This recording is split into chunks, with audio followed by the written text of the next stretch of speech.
everyone. We're here with John and Scott from Cult Ikon. Guys, thank you. Greatly appreciate you taking time out of your night to come hang out and chat with me. Hey, thanks, Tom. It's nice meeting you. Thanks a lot. Yeah, nice meeting you guys too. That was Sophia, by the way.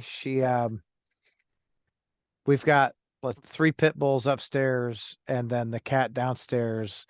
Sometimes she comes up, but most of the time she's like, fuck those Yeah. guys. I'm gonna hang out down here away from them.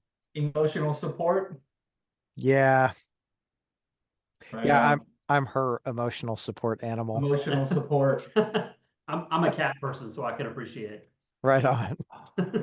Yeah, she the only time I come down here is to listen to records and to record. So she's like, "Oh, you're fucking down here? Sweet." As soon as I start down the stairs, she's right to the couch like, "All right, dude, I'm ready to go." Nice. All Nice. right. So, I was listening to the latest album that came out on March 15th. Yes. I'm going to get this wrong, so I apologize. Black Iron Prison. You got it right. You got it right. Came Fuck out on yeah. the Ides of March this year. Hell yeah. Yeah. So I dig it. Like, I'm going to say this, and I hope you guys don't take offense to it, but I hear a lot of different influences in there. There's, God, like Pink Floyd, ISIS. I love ISIS. Like, what a good fucking band. And, Yeah. those, to me, those are probably the two largest influences that I noticed on what I've listened to. Right on. Yeah, there's no offense. I think there is a lot of influences in there. I can't say that we consciously are doing it. It just sort of Happens. Yeah, I mean, we've been asked some other questions in interviews, how we get the writing process together, or how it all came together. The best way I could describe it is we just kind of took all of our influences, just kind of threw them together, but no one specifically said, the only thing I think we specifically said was no singing. Okay. Beyond that, it was just, here we go. I don't even know how we landed on like what I call long form instrumental music, where you're playing 7 or 8 minutes up to 11, I think. 11. Yeah. It's kind of a soundtrack in a way that, it goes linear, but we don't do a lot of callbacks. Every now and then we do, but yeah, that's about the only two things we really settled on. And then everything else we just kind of got together and just let it out. And it's been working so far. It's a good way to really approach music, because then you're not stuck in this black iron prison of sound, right? Yeah. Yeah. No, you're absolutely right. I mean, look, I've been in bands where we said we're gonna do this, and we did it, and that's fine too. I'm just saying we had no idea. We just got together in a storage unit, practice space kind of thing, and just went for it. And here we are, we're, I guess, getting ready to start the third album soon. But again, there's nothing, there's no date set, like we're going to start here and we're going to be in a studio. It's just, we'll start introducing some new ideas, get riffs together, see what riffs can work. Someone might have some pieces that work here, here, and here, and then just play them ad nauseum until you figure out if they work together or not. And then every now and then, like, just a huge light bulb goes off and you're like, oh, let's go there with it. So, you could just be driving home and hear just something on Spotify or Bandcamp, and you're like, I like that riff. You're not trying to rip it off, but it sparks something else to get you going down the road, or you're like watching an old spaghetti Western. Hell yeah. You hear some of that intro music, you're like, oh, we could have a quiet part right in here. Well, I think that's the beautiful thing about music, right? Is like there comes a time when there's not obviously there's not a note that hasn't been played. True. Every note, damn near any riff you can possibly think of has been played somewhere, somehow. It might be just a little different phrasing or a little different like effects on it or something, but the damn thing's been played. So you're gonna pull influences from a lot of different areas, right? Which is Absolutely. You know, Yeah. it's just part of it. I agree. I think, and even the idea of like, well, let's invent a new instrument. Okay, cool. But somehow you still go back to like a 3-bar blues as you're trying to learn this new instrument you've never played before, and you're like, okay, that sounds cool. And then the next thing you know, you're just back to your influences again. They just sound maybe a little bit different, you know. And so, I think when you're writing, you have to just let go of that too. That what does it sound like? As long as it, because most of the time it's not really sounding like anybody else, but you do sometimes wind up in maybe some of the same type of rhythms, like da da da da da da da da da da da da da. And you're like, okay, we know we've heard that before. Let's see what we can do to change it, or maybe just not play so much of that. Yeah. Well, I mean, you listen to, like Dave Grohl's interviews when they were recording Nevermind, and he's like, "Oh yeah, I took this drum from this band in the Yeah, '70s." Like, yeah. I, wa- Sorry. Yeah, I saw that interview too, and I think it was like from a disco song. yeah, But yeah, I mean, but that's great though, because it's your ability to take it and say no one's really going to know it's from a disco song because it's inside that rock song. and You no know, one had any fucking idea until he said yeah. anything. I think there's a video with Blur talking about I think what song number 2. Anyway, Damon, I can't remember his last name. He's pressing like a sampler on like this like kid's keyboard. He goes, "Yeah, that's just it. We just took that little part from that keyboard and we just turned it into a song." And I'm like, "Bravo, bravo!" Because I've been in other instrumental bands where we had keyboards that had the drum patterns in there. It was called the Baldwin Discoverer with another ER, but the drummer would use some of the drum patterns from it, and we would write around those drum patterns. And then one day the Baldwin Discoverer was destroyed. Ah, then Yeah. it's the Baldwin dead. What's that? Then it's the Baldwin dead. Yes. Yes. But yeah, no, it's just, you take what you got, you put it in a way that you like, and hopefully other people can appreciate what it is that you're doing. Right. Well, yeah, that's the truth. You always hope that someone can appreciate it besides yourself. Yeah, but I mean, I think it depends on what you want to do. I can say for myself, I don't have a great concern. Like, yes, I would like people to like what we're doing, but my overarching concern isn't, is it popular? Right. Because making 8-minute instrumental songs is a little bit over there. We're Yeah. at a disadvantage right out of the gate. Just It's a a, little one. it's a small target audience. But yeah, I mean, we're just three guys sitting in a practice space, hashing out ideas, and things come quickly, and if it works, it works. If it doesn't, we just kind of move on and try a different idea. So it sounds like you guys write music that you guys want to listen to. Maybe. Pretty much. I mean, I think guilty is charged. I think, but like when you talk about like honest creativity, if you're not creating something that you like, you're trying to, I don't want to sound negative, but maybe pander to an audience. You're trying to write for an audience. We call it selling out. Sure. Yeah. I mean, absolutely. So, at the end of the day, if you're writing something that you would want to listen to, it really is kind of more of an honest creation than if you're kind of trying to second guess, well, what are the kids going to want to listen to next week? Yeah.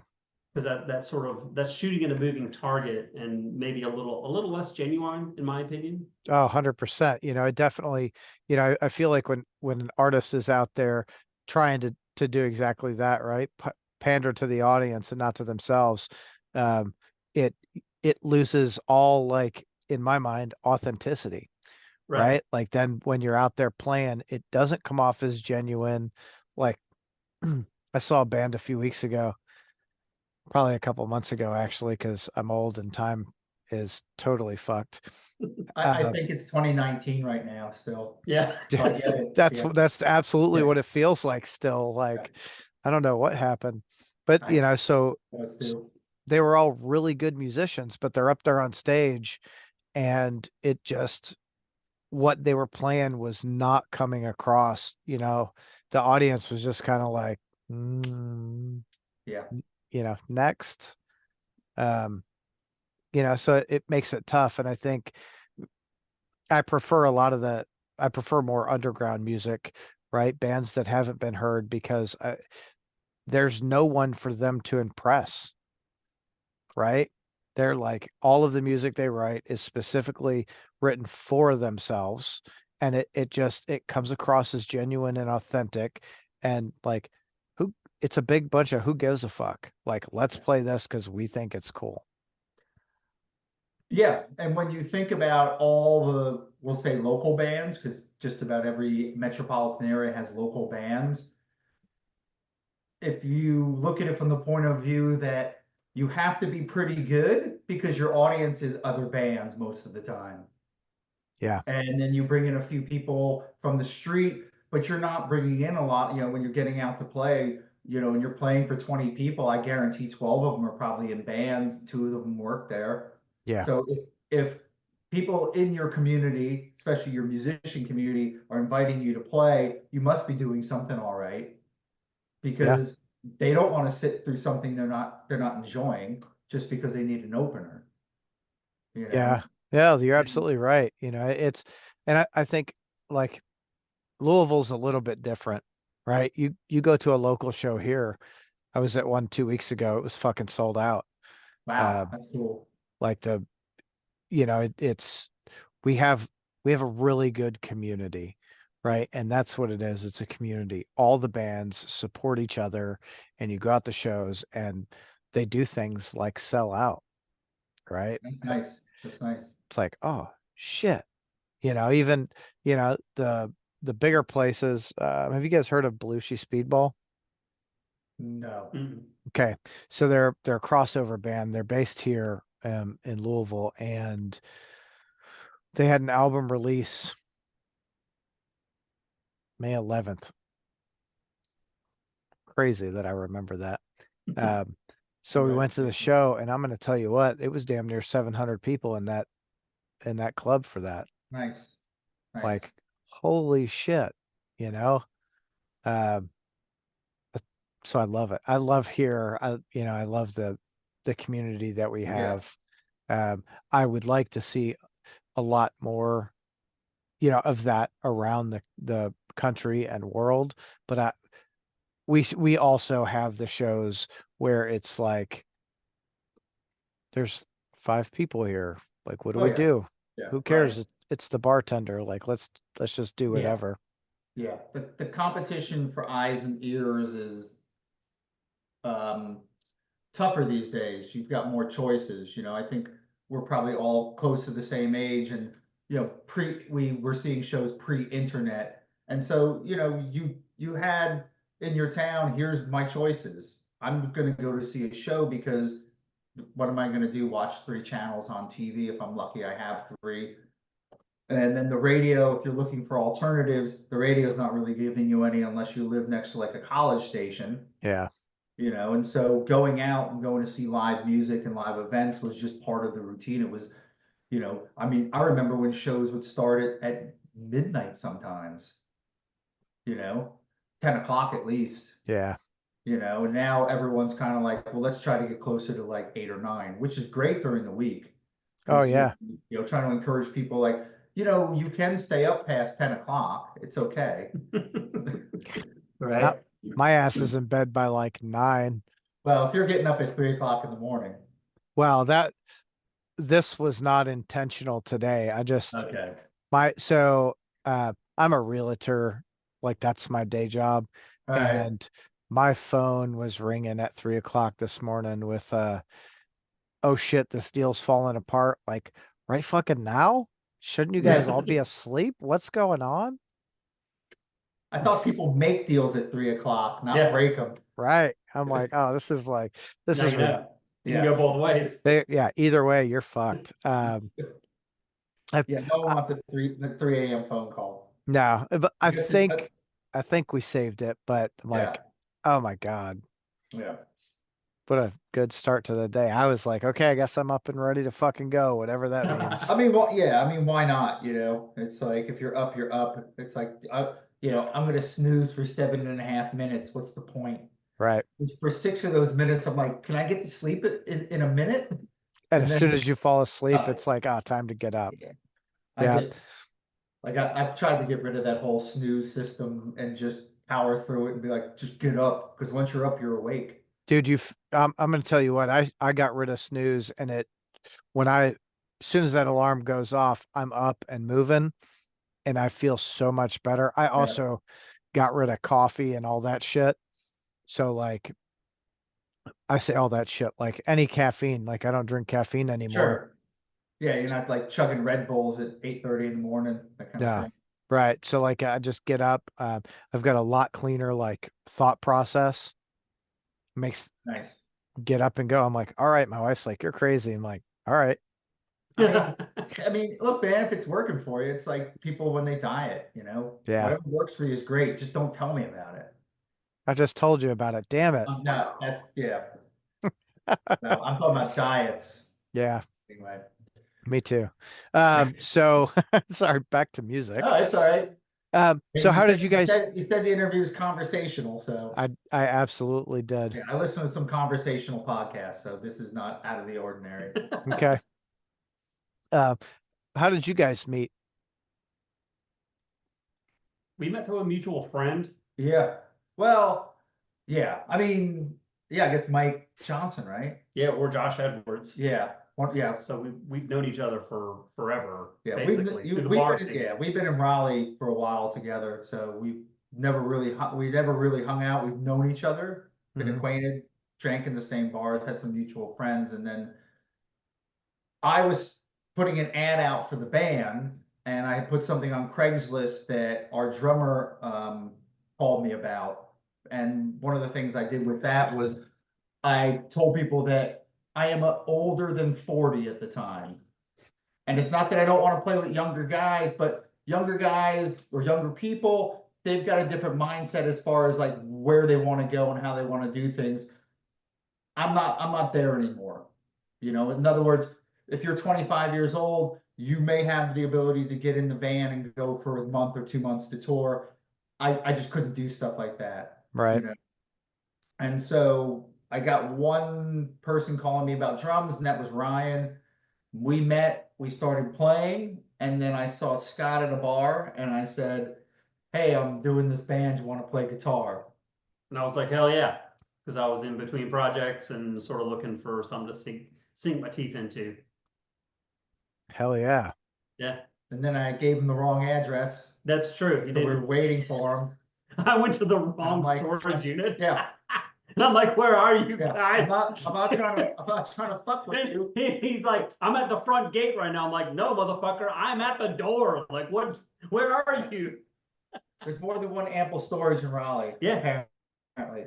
So, They were like half a mile away from each other. but yeah, Scott came by and we had auditioned like one or two other guys and it didn't fit. And Scott came in and it was like that. Like I think with the first song we worked on was what? Was it Circle Birds or was it Orgasm of Death on the first record? No, it was either Great Wake Great Wake, or Circle yeah. Birds was Yeah, one of the okay. first ones we worked on. Yeah, he just jumped. Now here's the thing, Ryan and I have been together for, I don't know, 6 or 7 months. So it's just drum and bass laying tracks down. So when Scott showed up, it's like, hey, we have some bones here that you can play guitar over. Would you want to do that? And for some people, they don't like doing that. And Right. that's okay. He jumped right in and it just went, you know, and we've been kind of writing that way ever since, you know. A lot of the songs get kind of put together from the rhythm section, and then we just bring guitars in later, you know. That's Yeah, a kind of, I hit the ground running in a lot of ways because like John said, a lot of people would sort of see that as a detriment. But when you hear a bass and drums play together and it sounds kind of like a song already, the guitar really can do more ancillary things and explore a little more territory than just sort of, oh, I'm just gonna chug on E with these guys. versus, you said that there were maybe some Pink Floyd influences, and I'm not entirely gonna deny that I would be influenced by Pink Floyd, but like the ethos of just sort of not adhering to just a standard chord pattern of exploring delays, exploring reverbs, and maybe solo ideas here and there. Just that's sort of what laid the groundwork for where we started and where we are now. I think that's Starting with that framework of the bass and drums. it's a really cool way to like start a song with the bass and drums, and then have to come and bring guitars to fill in otherwise. Because you're right, I feel like about everyone that I know, they always start with guitar and build off of whatever that rhythm looks like. Yeah, well, I think a lot of bands work on a real riff-based system, which isn't wrong. It's just it plants one instrument as sort of like the main voice. And John writes songs on bass as a riff. So like the riff is already there, the hook is already there. So it sort of gives me the opportunity to just fuck off and do weird stuff. Like I can follow along if I want to sort of reinforce a real heavy idea, or I can sort of just kind of go off into outer space and do some weird stuff that, doesn't detract from what John and Ryan are doing, but it almost adds a vocal-esque viewpoint to the song. Yeah. Because I don't have to, I don't have to stay on the root note. I think that's one of the reasons that I like ISIS, because it's similar in that aspect, right? Like the guitars, they act as the vocals, and it's like, fuck yeah. Like I can really get into that because it's one of those instances, or it's like Black Iron Prison is such a good fucking album. You can just get into it, close your eyes, and go for the fucking ride. Right. And Yeah. I think we all grew up about the same time, and that was a time when you didn't get to pick and choose what song you listened to unless you were fast forwarding on the tape or trying to find the right song on the record. Yeah. You sat down and you listened to it front to back. Yeah. Yeah, no, and we, some of the comments that we've gotten at shows from people are along those lines that, one person had even said, like, it's a great record for cleaning the house and studying to. And such a weird flex. But I'm like, I'm not going to deny you because, I mean, if it helps you clean the house, great. But yes, you're right that you can just put it on and go. It's like the I was in another band and we like to tell people it's mixed for your headphones.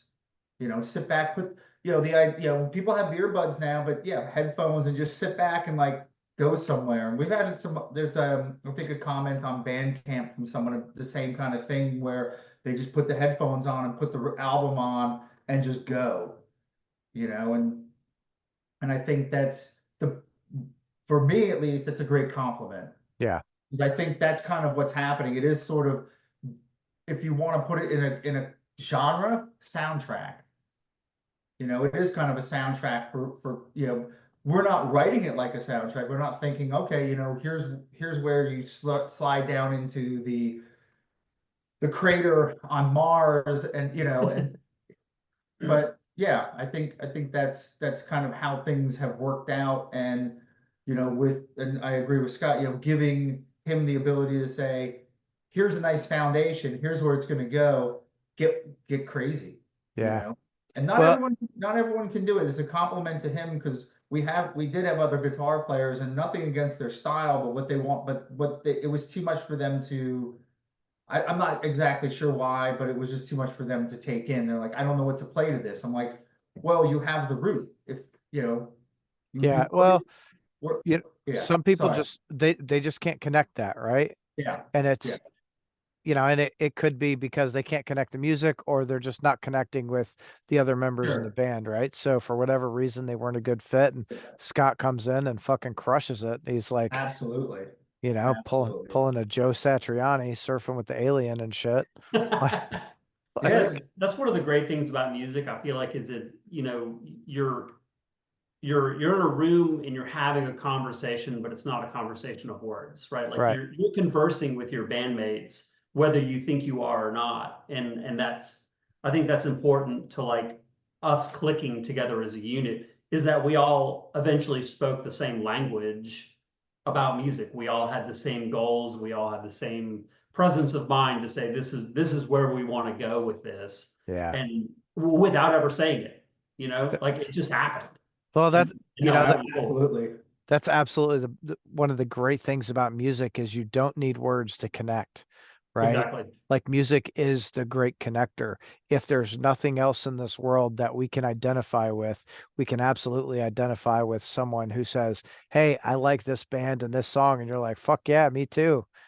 Like this is, Yeah, you know what I mean? And it's, hey, this is what I feel, or this is what I think about when I listen to it. And you're like, oh, well, shit, I never thought about it like that, but I thought this, and instead of going, you're fucking wrong, we're open and we listen, Yeah. right?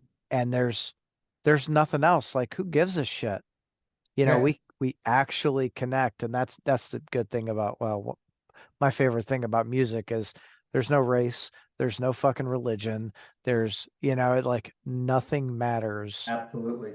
you know? You know, and people are like, oh, I don't have anyone to go to the show with me. What are you talking about? There's 800 people that's going to be in the room later that will talk to you about the band you're about to see. I'm not saying it cures depression. I'm just saying there's 800 people over there that you can walk up to any one of them and be like, I like that song because Yeah. just whatever it is you want to say. But to what Scott's saying, yeah, I never really thought about it too much. It just all of a sudden come together. I think now at this point that we've been together this long, we do talk about it a little bit more. But I think it's just more of like an acknowledgement of like, oh, hey, okay, this is kind of what we are doing and what we've become, because we didn't really know in the beginning what we were setting out to do or how we were going to do it. And now we've wound up over here like, okay, we pretty much know what Cult Ikon's going to be and how we're going to do this. You know, so like on the third record, we're not going to have a singer again. Like we're not going to go out and be like, well, let's get a singer now, or maybe we should have a new odd instrument show up or add another guitar player. We can do this as a three-piece. Oh, I didn't tell you yet that I was going to be playing accordion on the next record. This is a great time to tell me that. Look, Scott literally called me earlier and was like, hey, dude, you want to play the fart kazoo on our next album? And I was like, I'm fucking into it.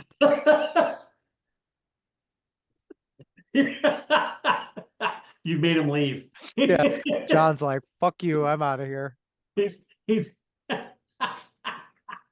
He just broke out. getting another beer. Oh, I was like, he's gonna break out the kazoo, isn't he? He's gonna break out the fart kazoo. That'd be No, fuck. your worst fear would be I come back naked with the kazoo. I think that would go viral. That's not. I Look, would get a virus just being next to it. What are you talking about? I wouldn't mind going viral, but I'd rather go viral for something a little more intelligent True. than people shaming my nude body. All right, we've started the interview, right? This is live. Yeah, 100% live. Right. 4,000 people are watching right now, watching us That's talk about the awesome. fart kazoo. Good evening, world. Yeah. Yeah, Welcome to Master Science Theater 2000. exactly. Oh, Hey, shit. yeah. So, like, I know you guys don't have a plan for the next album, and I'm okay with that because I'm still digging Black Iron Prison. Sure. So, like, Black Iron Prison comes in at, I mean, what do you guys, 37, somewhere between 37 and 40 minutes, isn't it? Yeah, I think it's like 37. Yeah, somewhere like, yeah. Yeah, and I think the first record, Sheet Metal Sessions, was about the same. And I don't know if that's just like a perfect amount of time to be sitting under the headphones, but it seems to work out. Again, we feel- didn't time it. It's just long enough, but not too short, not too long. I feel like it's the perfect like album length. It's like 45 minutes is a decent album length, but on Yeah. vinyl, you're starting to push like the quality. Right. So like when you're down around 40, as long as the sides or the the songs match up in Yeah. time length, you've got, a really solid album. Yeah, I had something to say about that too. Oh yeah, and when you're direct support for a band, the middle slot, we can play the whole album. We can knock out 40-minute slot. A tight Perfect, 40-minute a tight slot. 40-minute slot. Also, if you'd like, I'll mail you an album. You want some vinyl? Fuck yeah, I do. All right. At the end of this, just in the chat or something, give me your address. I'll hit you guys up on Instagram. I assume you're That's there. great. Yeah. Yeah, because I actually collect vinyl. No, So that's awesome. Yeah, when we started doing PR for this stuff, I think we sort of, missed I don't we didn't really send out a lot of albums just because when you're making these records yourself, it's expensive, mhm. and so with band camp downloads are fine, but I guess sorry, I forget sometimes that people really still do love vinyl, and we don't mind sending it out to a few people or whomever like Spe- yourself. Yeah, Especially our age, right? Like yeah, we have yeah. that big throwback. Like I'll tell you, I lost my collection in probably '07. I think my house burned down. I lost Oh everything. man, sorry to hear that. That's fucking terrible. Yeah, I mean it is what it is. It sucked. I'm like, oh, I had I say I'm a vinyl collector. I had first pressing Beatles White Album with the foil stamp on it, and I was Jeez. like burned, Yeah. gone, fuck. So when I met my girlfriend at the time, who is now my wife, I said, "Hey, if you buy me anything for my birthday or whatever, do not buy me vinyl." She was like, "Why?" I said, "Because if you do, like it's gonna start again, and I can't control it." Yeah. She's like, haha, yeah, right. Yeah. And thousands of records later, Now she, she believes you. yeah, Yeah. like I had a package show up, I don't know, a few days ago with 4 or 5 records in it. And she's like, more records? Yeah. I'm like, I fucking told you early on, Yeah. don't buy me Yeah. records. This Yeah. is your fault. Yeah. That is sound fucking logic. I back that up 100%. So you guys release everything yourself. Everything you do is like all your own. Yeah. So far, yeah. We are 100% DIY. We've recorded both records in the storage unit. I'll let him talk about that. He's done all the work to get that stuff done. Obviously, we've had it mastered outside our, we don't do the mastering. Right. And then, but yeah, Scott's the mastermind behind the recording and mixing. He had a little bit of help from Ryan, but mostly it's Scott. What do you guys record on? So Logic Pro Okay. or Logic Pro X, I guess is what they call it now. So So it's just a really I've had a modest mobile recording setup for a while. And I've recorded a couple bands here and there, but really it just stays at the practice space now. And whenever we want to record something, we can set it up. It's nothing fancy. It literally just captures the moment. And yeah, with the help of digital editing and a great mastering engineer, it actually sounds, I think, pretty decent. uh, if you would have, if you wouldn't have told me it was recorded in a, Storage unit. yes, that one. I told you it's Yeah. been a long day. It's okay. I honestly would have never guessed like that. The beauty of where technology is today with recording, you've you really couldn't tell, right? Oh yeah, Yeah, dollars absolutely. dollars go a long way now with like DIY recording equipment. And if you work your craft and you become proficient at it, I mean, it sounds pretty good. It's not Mhm. going to sound like it was recorded at Ocean Way or anything like that, but who would record this band at Ocean Way? Someone would. Someone would, yeah. Someone Hey, let's go to someone- Muscle Shoals to someone record Cult imitating us. Icon. Yeah. Someone who thinks long form instrumental metal is the way to go, so they put a super group together. Yeah, no, I think the beauty is in the imperfections, honestly, and you know, we're not a perfect band. But you know, we just try to make the best sounding record that we could. It's not, this album isn't live, but it's, you know, there isn't lots of like fixing. Right. Yeah. You know, some things, I won't get into it, but some things have to be kind of massaged a little bit because you're not in the studio. Yep. You know, but it's, you know, it's a live record. The first one's very live. That's all three of us in a storage unit at the same time. Yeah, the That's first crazy. one was totally live, and it was just a couple of guitar overdubs. Yeah. This one we actually spent the time and sort of recorded the drums to a click, and then laid the bass and guitar down along with it. So much more studio, like A little ready at that more point. studio-ish. I think that our drummer wanted to do that because he wanted to capture a better drum sound for himself. So he wanted to lay the drums down on his own in the space first. And then I Yeah. came back and did bass. That's what I play. And then he came back and worked on the guitars.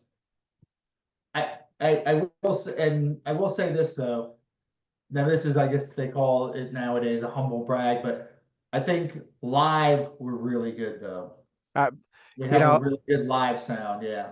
I Yeah. I really want to see you guys live. Because I really That like is a perfect segue to inviting us to Louisville. Yeah, we'll come to Louisville. that's absolutely where I was going with it. I would Yeah. love to get you guys here to come play a show. Absolutely. Absolutely. I bought a van this year, so Yeah, we're mobile. we're mobile. Get in the van. Yeah, but back to what John Yeah. was saying. I think really like a lot of what we strove for with the record was authenticity. Like there aren't performances on the record that we can't do live. And I think that was really important to me, especially as a guitar player. I would love to put 140 bed tracks down of guitar, just sort of wall of sound. But at the same time, that doesn't really serve what we are trying to accomplish. And it doesn't really serve us. If someone would come see us live after listening to the record, they would just be disappointed because Yeah. they'd say, well, where's the 50 guitar tracks? Well, the 50 guitar tracks are on a cassette somewhere Right. that you're struggling to get working. Because we've been at shows of bands and nothing against them, but the technology is not working the way they want it to, whether it's the in-ear monitors or the backing tracks or Yeah, Or- we don't want to tour with backing tracks. You know, worse, like I went to go see a band again, right, a few months ago, whatever. Yeah, it was almost a year ago. Fuck. Someone stole their backing tracks. Oh. Nightmare. That's nightmare fuel right there. It absolutely is. Like the band is Yeah. great. I love all the guys in the band. I love the band. And they were on tour, and I say someone stole it, but at some point from the time they unloaded till the time they hit the stage, the backing tracks had disappeared. Was it like a Zoom meeting recorded over it? They did. They put a new mixtape together. Hey. Yeah, this is just a really quick sidebar about that. I was listening to a Sirius XM channel today. It was the NHL network. They were talking to a guy. He's like, I'm in my driveway on the phone. He's talking about hockey. His wife pulls in the driveway. His phone connects to her radio. So during the interview, all of a sudden you hear his wife and his child talking on the XM NHL Sirius channel this morning for like about 30 seconds. But yeah. It's enough to be uncomfortable. Yeah, it was weird. Oh, it would have really been uncomfortable had they been talking about something really fucking weird. Yeah. You know, or, that or her going like, I can't wait to divorce him. That would be some shit that happens to me, right? Pull up and my wife and daughter are talking about poop or something, and I'm like, I'm the one that talks about poop. Can you not take my fucking shtick? Can we not do this right I mean, now? you're talking about fart kazoos. Fart, yeah. Right. Like I told if we come to How do you say it? Louisville? Say it like you got golf balls in your mouth. I Louisville. can't. I just say Louisville. Louisville. Louisville. Louisville. Yeah, don't sample this and make me an asshole. I mean, Here's what John had to say about yeah. Louisville. We'll let you play. We'll let you play fart kazoo we'll let you open up a song. Fuck yeah. But yeah, we would love to do that. One of the things, transitioning a little bit. One of the things that we're really trying to do more of is some of the PR like this, and Yeah. then just trying to get out in front of people. Social media is all right, but the problem is, as someone like yourself who is on social media too, it just zips right by you day after day. And you can put up a flyer for a show that's happening Saturday. No one sees it by like lunchtime, or maybe they see it later. We just want to kind of do it a little more the old way, where let's just go play shows for people. Let's just get in front of people, hear the music. Don't be completely turned off by instrumental music. Come and stand in a room for 40 minutes and hear what's going on. Well, I'll tell you, we've got a band here called Ohm. It's OHLM, and they are I always say they're probably one of the best bands out of Louisville. They're instrumental, and Yeah. they are fucking fantastic, dude. I'll put them on. I'll hit them up on Instagram, because that's another thing that I've been doing, old school style, like messaging bands in other towns to say, hey, trade us a show. We traded a show with a band called Future Projector in Richmond for a show in Raleigh. Yeah. Because again, I think with the internet, if you're booking bands, you're probably getting your inbox inundated with tons of people going, I want to play a show. I'm guilty of it. I've sent out plenty of emails, and I'm finding that just trying to do that simple one-to-one connection with people, even like yourself or those dudes up in Richmond, and just say, let's trade some shows, let's do some stuff. That human connection again seems to be working a little bit better. I feel like that's the way to go. Like Yeah. we've moved away from that so far that the like bands, what do? They've really pushed social media, and a lot of the stuff that and I'm guilty of it, right? A lot of the stuff on social media doesn't, we put it out there like shit. I probably put 10 videos out today, something like that. Sure. But it doesn't really interact with the people, so they see it, right? They see my face a fucking lot, and I feel sorry for him, this mug, but it doesn't like connect. Whereas like you go to a live show and you play, people connect with that shit. Oh yeah, I have a fan. I gave some kids. I don't know if you can see that too well. I gave a couple kids at our last show. They're just kind of hanging around. I'm like, by the merch booth. I was like, here's a sticker and some pins. They're like, we don't really have any money. I'm like, it's fine. Stickers and pins are just stuff you give away. Yeah. It's not that I'm made of money, but that's kind of the price of doing business. I think that you want to, hey, you're playing in a different town. Here's a sticker. Here's a pin. It's brand recognition, right? The more places your stickers are, the more pins that they are. That's exactly what happens. You also, and we have koozies too. We're gonna do this now. Well, I mean, we're talking about brand marketing. Why not? But long story short, I got a piece of artwork from the kid. Hell yeah. Like you said, that human connection. I'm like, well, that's cool. And you stuck around and hung out and watched all the bands too. It wasn't like you just kind of breezed through and had a beer. Right. But I was showing you that just because what you were saying about that human connection again, of like, social media is fine for the advertising and putting some stuff up there to let people know you exist, but I still think it's like getting out there and playing shows and meeting people, meeting the owners of the bars and the fans of the town, and different people like yourself who do PR or who do interviews, and saying, hi, here's who we are. Because I think when you're connecting with music, you want to also kind of sometimes connect with the artist himself, and just whether it's asking them questions or just like, oh yeah, we saw them, those dudes were cool. Yeah. Well, and that's like, I'll be honest, I'm a fanboy. I'm a fanboy of music. That's why I started doing this, because I love talking to bands. And why do I love talking to bands? I don't know, because I'm a fucking nerd. Whatever. Not mine. That's all right. We're the same. But it's great. It's where I connect because again, right? Like going back to what we were saying earlier, for me, music is the great connector. Yeah, Um, it it crosses every fucking border you could possibly absolutely. imagine. Absolutely. Well, and yeah, right. And like I said, if you move to a new town, you don't know anyone, and there's a band that you think you're gonna like, go there. You'll meet at least one person. Yeah. You know, maybe more, but you're in a room full of people who all like the same thing.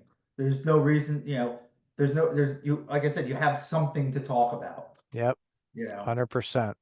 All right. I don't mean to cut this short, but that's fine. I got an appointment I got to get to. It's all good. Here's what I'm going to ask you guys. Sure. When you guys do the next album, can we fucking do this again? Absolutely. 'Cause Sure. I thought this was fun as shit, and Yeah. special guest appearance with the fart kazoo at any show. Absolutely. Absolutely. Hell yeah. We're gonna we'll write a song. We'll call it "Shit Smears." Yes. Yeah. But yeah, hit us up on Instagram. I'll get your address for the record, and then we'll talk about trying to maybe book a show in Louisville. Did I get it right? Louisville. Yeah. Louisville. Louisville. Just Yeah, there you go. Louisville. All right. Louisville. Anyway, I only got 1,000 on the SATs. Louisville. Louisville. No, It's it's a- a fucking. Everyone just back off. Yeah. Anyway, You got come here. I'll yeah. take you to the Louisville store. They've got like 10 different ways to Absolutely. say it. So Absolutely. we'll figure it out. All right. You guys go. Thanks. I Yeah. really appreciate your time. I had a lot of fucking fun. This is awesome. Absolutely. Thanks. I'm sweating my balls off, but thanks. Yes. All Yeah. right. Hooray for sweating your balls off. All right. All right. See ya. Have a good night, guys.